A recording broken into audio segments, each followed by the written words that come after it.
Récemment interrogé par l'émission Legend sur YouTube, le populaire animateur Stéphane Bern a évoqué son rapport à l'histoire lors d'une interview accordée en compagnie de son acolyte du petit écran, Laurent Deutsch. Et le spécialiste des têtes couronnées a ainsi révélé qu'il possède un objet très rare.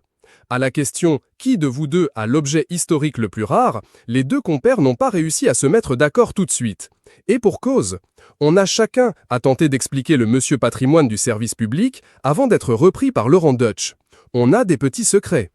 J'ai un sabre chouan, je m'en sers pour tuer les vipères, a d'abord dévoilé l'auteur, spécialiste de Paris.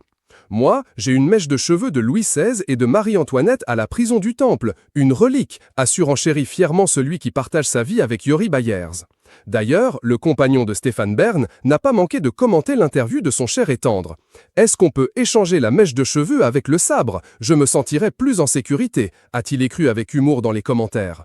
Également questionné sur leur rapport à l'histoire et la place qu'elle prend dans leur quotidien respectif, Laurent Deutsch et Stéphane Bern ont fait part de leurs différences.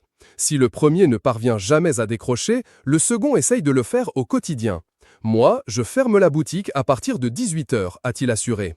De quoi partager avec Yori autre chose que des anecdotes sur les rois de France et autres têtes couronnées à travers le monde. Quand Stéphane Bern n'est pas plongé dans les coulisses du passé, l'animateur de Secrets d'Histoire occupe son temps pour le consacrer au patrimoine. C'est ainsi qu'il s'est endetté de 4 millions d'euros pour acheter et rénover le Collège royal et militaire de Thiron-Gardet, dans le Perche, où il habite désormais avec Yori. Ce dernier a toutefois récemment raconté en interview qu'il a de passer quelques jours par mois à Paris, contrairement à l'animateur de 61 qui a vendu son appartement